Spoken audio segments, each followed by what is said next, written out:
नमस्कार दोस्तों, स्वागत है आपका हमारे YouTube channel Amod sir Hindi. दोस्तों, आज से रात्रि 8 बजे हिंदी की टेस्ट सीरीज़ आरंभ हो रही है। यदि आप अपने सुनहरे भविष्य का निर्माण करना चाहते हैं तो आप जुड़िए हमारी इस रात्रि 8 बजे वाली टेस्ट सीरीज़ से।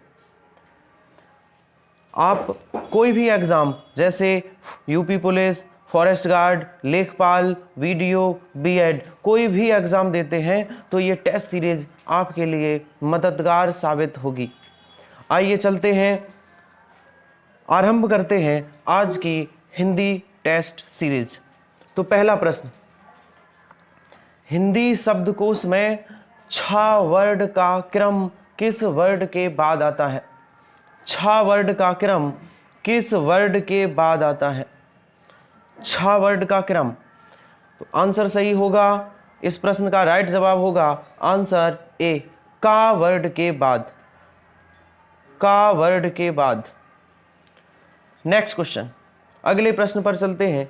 अगला प्रश्न है, लड़की शब्द का बहुवचन रूप क्या है? जी हाँ दोस्तों, हमारा अगला प्रश्न है प्रश्न नंबर 2। लड़की शब्द का बहुवचन रूप है। इस प्रश्न का राइट जवाब होगा आंसर वी, लड़कियां। Answer B. नेक्स्ट प्रश्न, अगले प्रश्न पर चलते हैं, ध्यान से पढ़िए। राम नई पुस्तक लाया, इस वाक्य में राम क्या है? तो राम शब्द संज्ञा है और राम संज्ञा है। कौन सी संज्ञा है? व्यक्तिवाचक। इस प्रश्न का सही जवाब होगा आंसर वी, व्यक्तिवाचक संज्ञा। चलते हैं अगले प्रश्न पर। नेक्स्ट प्रश्न है, निम्नलिखित शब्दों में कौन सा शब्द विशेषण है? कौन सा शब्द विशेषण है? विशेषण को पहचानिए। इस प्रश्न का सही जवाब होगा आंसर ए, क्रोधी। क्रोधी एक विशेषण है। विशेषण क्या होते? जो विशेषता बताएं, जो संज्ञा। विशेषण किसे कहते हैं? जो संज्ञा एवं सर्वनाम की विशेषता बताते हैं। संज्ञा एवं सर्वनाम की विशेषता बताएं, वह विशेषण है। तो इस प्रश्न का सही जवाब होगा क्रोधी। क्रोधी एक विशेषण है।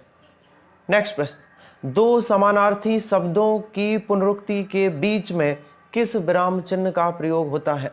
समानार्थी। समानार्थी का तात्पर्य है एक जैसे।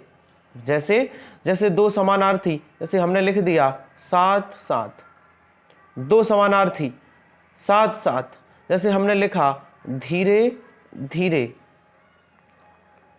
धीरे धीरे। तो ये समानार्थी शब्द हैं, इनके बीच में ये कौन सा चिन्ह प्रयोग हुआ है? योजक चिन्ह। तो दो समानार्थी शब्दों के बीच कौन सा? योजक चिन्ह। इस प्रश्न का सही जवाब होगा आंसर सी, योजक। नेक्स्ट प्रश्न, हिंदी के शब्दों का लिंग निर्धारण किसके आधार पर होता है? राइट जवाब दीजिए। इस प्रश्न का सही जवाब होगा आंसर वी, लिंग निर्धारण संज्ञा के आधार पर होता है। आइए नेक्स्ट प्रश्न, वह आदमी जो कल आपके घर आया था बहुत बड़ा ठग है। उक्त वाक्य में कितने विशेषण हैं? फिर से प्रश्न को पढ़िएगा। वह आदमी जो कल आपके घर आया था बहुत बड़ा ठग है। उक्त वाक्य में कितने विशेषण हैं? तो देखिए, वह आदमी एक तो विशेषण ये है, दूसरा जो कल आपके, एक विशेषण ये है, घर आया था, बहुत बड़ा, एक बड़ा विशेषण है, ठग है। तो इस प्रश्न में कुल कितने विशेषण हैं? 3। इस प्रश्न का सही जवाब होगा ए। हिंदी वर्णमाला में ऊष्म व्यंजन कौन से हैं? ऊष्म व्यंजन कौन से हैं? इस प्रश्न का सही जवाब होगा आंसर ए, सा, हा। ऊष्म व्यंजन कहलाते हैं। अगले प्रश्न पर चलते हैं। हमारा अगला प्रश्न है, शत्रु के लिए सही पर्यायवाची वाले शब्द। शत्रु का पर्यायवाची शब्द बताना है। उक्त सही पर्यायवाची शब्द का विकल्प ढूंढना है। कौन सा विकल्प होगा? इस प्रश्न का सही जवाब होगा आंसर वी, रिपु, अरि, दुश्मन। नेक्स्ट प्रश्न, अगला प्रश्न है प्रश्न नंबर 10। जो किसी के उपकार को याद करता हो उसे कहते हैं, तो उसे क्या कहते हैं? आंसर सही होगा वी, कृतज्ञ। नेक्स्ट प्रश्न, हमारा अगला प्रश्न है ग्रीस के लिए सही संधि विच्छेद। ग्रीस शब्द के लिए सही संधि विच्छेद क्या होगा? इस प्रश्न का सही जवाब है आंसर वी, गिरिधन ईस। गिरिधन ईस। अगला प्रश्न, नेक्स्ट प्रश्न है वाक्य में प्रयुक्त होने वाले अव्ययों किंतु, परंतु, पर, लेकिन, मगर आदि के पहले आने वाला चिन्ह क्या कहलाता है? प्रश्न को फिर से पढ़िएगा। वाक्य में प्रयुक्त होने वाले अव्ययों किंतु, परंतु, पर, लेकिन, मगर आदि के पहले लगने वाला चिन्ह क्या कहलाता है? इस प्रश्न का सही जवाब होगा आंसर सी, अल्प विराम। नेक्स्ट क्वेश्चन, विन वितान रवि रससी दिया, फल भक सलिल प्रभा, अवनी सेख पंखा पवन, अवना कछु प्रभा। इन पंक्तियों में कौन सा रस है? इस प्रश्न का सही जवाब होगा शांत रस। शांत रस। नेक्स्ट प्रश्न, व्यक्ति, वस्तु या स्थान, व्यक्ति, वस्तु या स्थान के नाम को क्या कहते हैं? व्यक्ति, वस्तु या स्थान के नाम को क्या कहते हैं? इस प्रश्न का सही आंसर होगा संज्ञा, डी आंसर। अगला प्रश्न, दिए गए निर्देश के अनुसार हम लोग गद्यांश को स्किप करते हैं क्योंकि गद्यांश हमारा समय बर्बाद करता है। गद्यांश के लिए हम अलग से वीडियो आपके लिए अपलोड करेंगे जब कोई एग्जाम होगा। तो हम गद्यांश को यहाँ पे स्किप कर रहे हैं, नहीं तो वीडियो बहुत लंबी जाएगी। क्वेश्चन नंबर 20 से आरंभ करते हैं। साहित्य से नवजीवन प्राप्त होता है। साहित्य से नवजीवन प्राप्त होता है। रेखांकित शब्द में समास बताइए। नवजीवन में कौन सा समास है? नव जीवन, नया जीवन, अर्थात एक पद विशेष और दूसरा विशेषण है। कर्मधारय समास, आंसर डी सही होगा। नेक्स्ट प्रश्न, निम्नलिखित में तत्सम शब्द की दृष्टि से शुद्ध है। कौन सा शब्द तत्सम शब्द है? सही जवाब होगा आंसर ए, साटिका।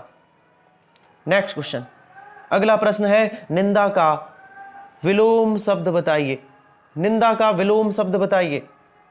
निंदा का विलोम होगा स्तुति। इस प्रश्न का सही जवाब है वी, वी आंसर सही होगा। नेक्स्ट प्रश्न, मत, गयंद, समुखी, सुंदरी आदि किसके भेद हैं? इस प्रश्न का सही जवाब आंसर डी, सवैया। सवैया के ये सभी भेद हैं। नेक्स्ट प्रश्न, मुदित महीपत मंदिर आए, सेवक सचिव समुंत बुलाए। कई बार एग्जाम में आया हुआ प्रश्न है। इस प्रश्न में उपर्युक्त पंक्तियों में कौन सा अलंकार है? तो इसमें अलंकार होगा अनुप्रास, और अनुप्रास में भी पूछा जाए तो कौन सा अलंकार होगा? वृत्त्या अनुप्रास। अनुप्रास की परिभाषा क्या है? जहां पर एक वर्ड की आवृत्ति बार बार हो वहां पर कौन सा अलंकार है? अनुप्रास अलंकार। और जहां पर वर्ड की आवृत्ति एक से अधिक बार हो वहां कौन सा अलंकार? वृत्त्या अनुप्रास। ठीक है। नेक्स्ट प्रश्न, अगला प्रश्न है सम उपसर्ग से बना शब्द कौन सा है?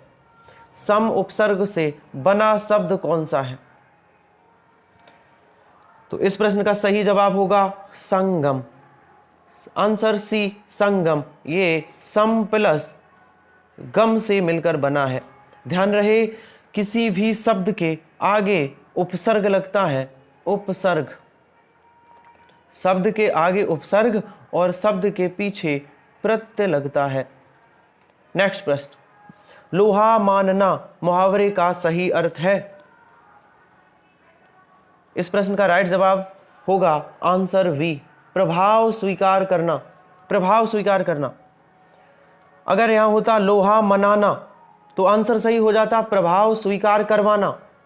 प्रश्न ये है लोहा मानना, और आंसर सही होगा प्रभाव स्वीकार करना। नेक्स्ट प्रश्न, निम्नलिखित वाक्यों को ध्यान से पढ़िए और तय करें कि कौन से हिस्से में त्रुटि है। तो नीचे वाक्य दिए गए होंगे।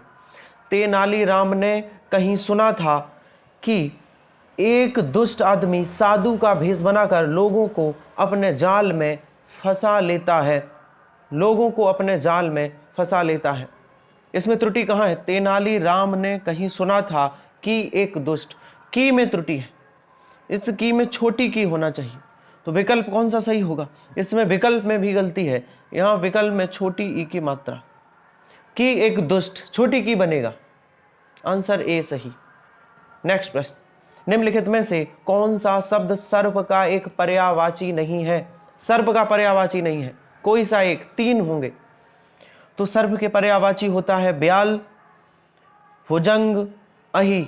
कौन सा नहीं है? आंसर ए व्याघ्र। नेक्स्ट क्वेश्चन, अगले क्वेश्चन पर चलते हैं। चौमासा में निम्न में से कौन सा समास है? 4 मासों का समूह, 4 माहों का समूह चौमासा। तो कौन सा समास होगा? आंसर डी द्विगु समास। आंसर सही होगा डी द्विगु समास। अगला प्रश्न, निम्नलिखित में से एक शब्द शुष्क का विलोम शब्द क्या होगा? शुष्क का विलोमार्थी शब्द, शुष्क मीन्स होता है सूखा, तो इसका विलोम होगा आर्द्र। आंसर वी आर्द्र। आर्द्र का मतलब होता है गीला। अगला प्रश्न, कड़वाहट में कौन सा प्रत्यय है? हमने अभी आपको थोड़ी देर पहले बताया कि उपसर्ग शब्द के आगे लगते हैं और प्रत्यय शब्द के पीछे लगता है प्रत्यय। इसका सही आंसर होगा आहट, सी आंसर। कड़वाहट में आहट प्रत्यय है। अगला प्रश्न, वधु उत्सव के लिए सही संधि विच्छेद को चुनिए। वधु उत्सव का सही संधि विच्छेद क्या होगा? तो इसका संधि विच्छेद होगा वधु प्लस उत्सव। वधु प्लस उत्सव, बड़ा ऊ छोटा ऊ। आंसर ए सही होगा। नेक्स्ट प्रश्न, किस रस में प्रायः किसी असाधारण या अस्वाभाविक बात का वर्णन होता है? कौन सा रस है जिसमें बढ़ा चढ़ाकर बात हो?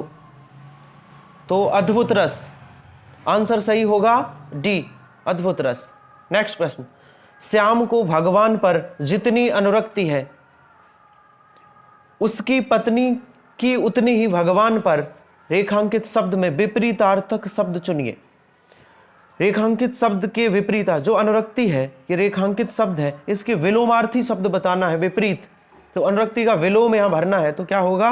विरक्ति। आंसर डी सही होगा। नेक्स्ट प्रश्न, दिए गए वाक्यों में अशुद्ध को पहचानिए और जिसमें त्रुटि ना हो तो आंसर डी का चयन करिए। अशुद्ध बताइए, यहां से शुरू है। समय का सदुपयोग द्वारा मनुष्य देवता बन जाता है, कोई त्रुटि नहीं। समय का सदुपयोग नहीं, समय के सदुपयोग। तो किसमें त्रुटि है? खंड ए में। इस प्रश्न का सही जवाब होगा ए। नेक्स्ट प्रश्न, आए थे हरि भजन को ओटन लगे कपास, लोकोक्ति का सही अर्थ है। तो इस प्रश्न का राइट जवाब होगा आंसर वी। आंसर वी, वांछित कार्य को छोड़